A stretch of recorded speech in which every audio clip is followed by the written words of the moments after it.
Hi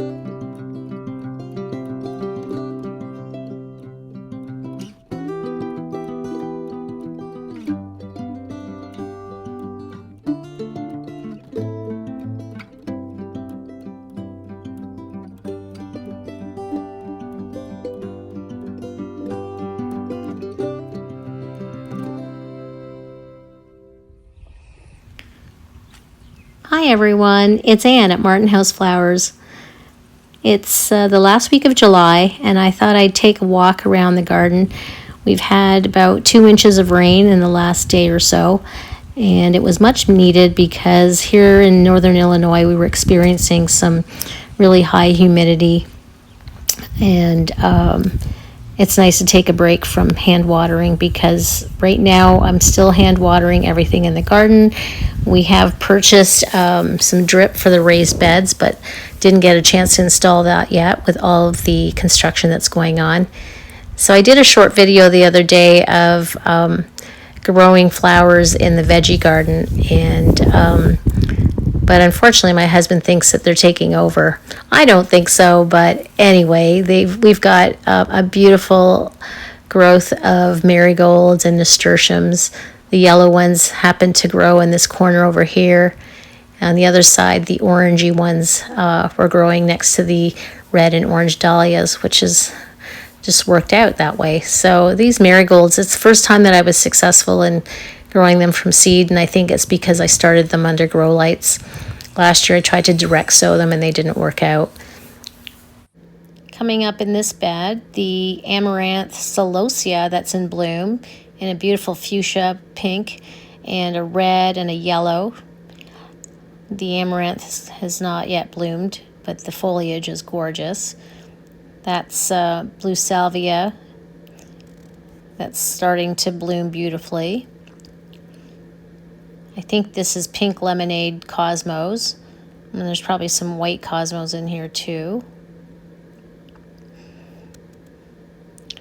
And in the zinnia bed, the ones on the left were shorter. They were direct sowed, and the taller ones were grown under grow lights in soil blocks, and I was super happy with that method. If you look closely, there's some Japanese beetle damage on some of the leaves there. I hand-picked, I think, 3 or 4 the other night, put them in a bowl of soapy water. So I think I just need to keep an eye on that. Just taking a look at the other side of the red, white, and blue bed. We've got the salvia, and the blooms are coming up nicely. In the middle there are the small seedlings of purple coneflower that are taking their time. Coming up here are the sunflowers, the shorter varieties, teddy bear, and what's taking over are baby boo pumpkins and cucumbers. We've already harvested a cucumber from there, which is it was very tasty. There's another cucumber on this side. We had originally planned to climb those on the arbor, but we have since moved the arbor to the outside of the beds. And I've got a clematis happy jack in purple that is growing on here. And on the other side we have arbor rose honeymoon from Heirloom Roses. It appears that the bunnies are living in this bed of snapdragons. This guy just jumped out, and they're not shy. Usually they'll just sit and wait for me to come right up to them. He's just hovering nearby in the tall grass.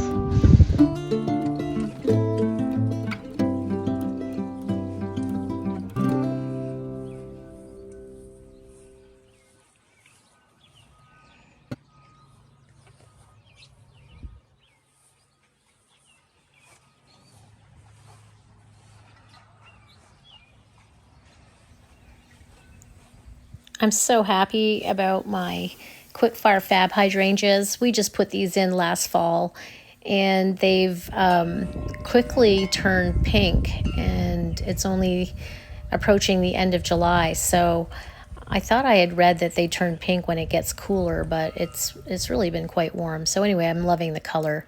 That's the pilgrim rose that I just planted, also ready to bud out, which is exciting. That's New Dawn on the one side of the arbor, and this is Eden that are just about to bloom again. We're coming up here to Earth Angel, which is so prolific. I've lost count. This is probably the third round of blooms, and it's only their first full year.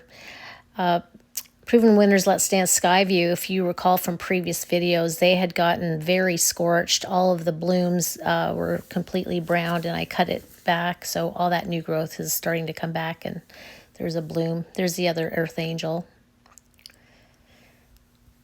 This is one of these really long branches that's just shot out from the base and has about 5 to 7 blooms on it. So beautiful. I love that this one is still has a soft pink in the inner part, and it shows the dimension of all the cups, the cupping, the multi-cupping of Earth Angel. And it's so fragrant too, by the way.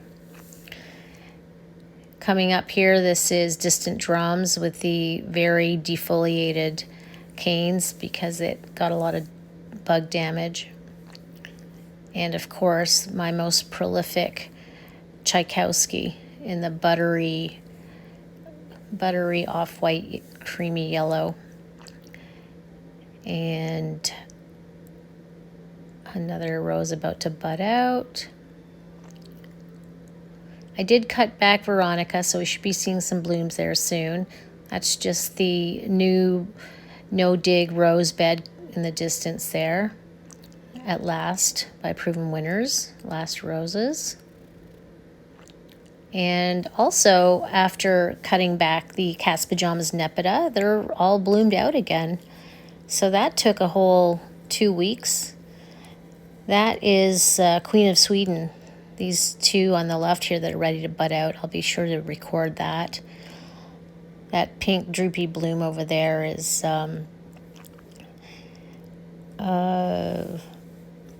David Austin Olivia Rose. I have 2 of them in the back. I would say that it's been continuously blooming, but sure, the leaves, the petals definitely break apart very quickly.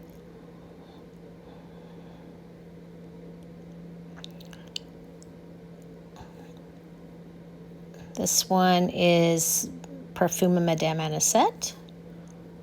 So pretty. A nice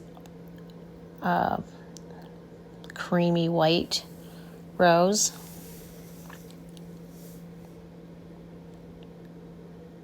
Tchaikovsky again. Because it was so successful in the main bed, I decided to get another one. Another more yellow rose ready to bud out.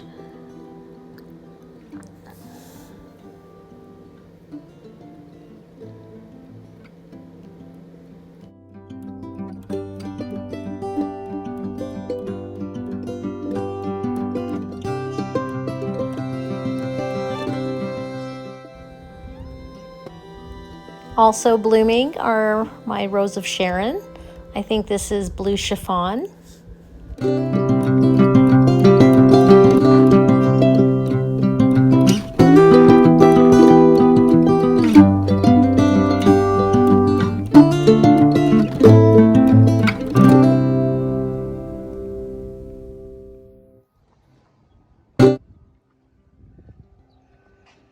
Earth Angel.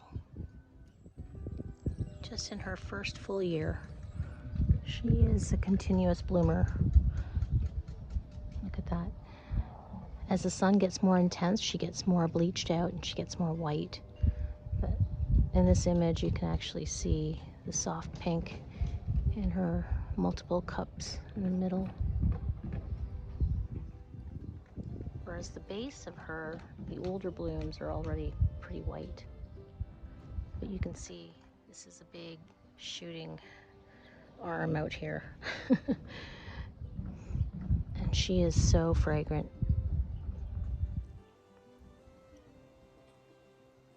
urns hold up nicely after rain, but the patio looks like it's got a little messy.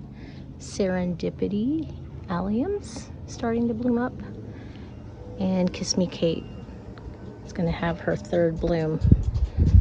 I'm so happy with this rose. She didn't bloom at all last spring, summer, which was her first year. So this year she's about to have her third set of blooms.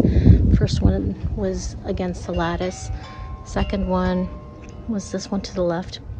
And the third one will be in the middle here. So I did pick up another one to go on the back arbor behind the raised beds in the backyard.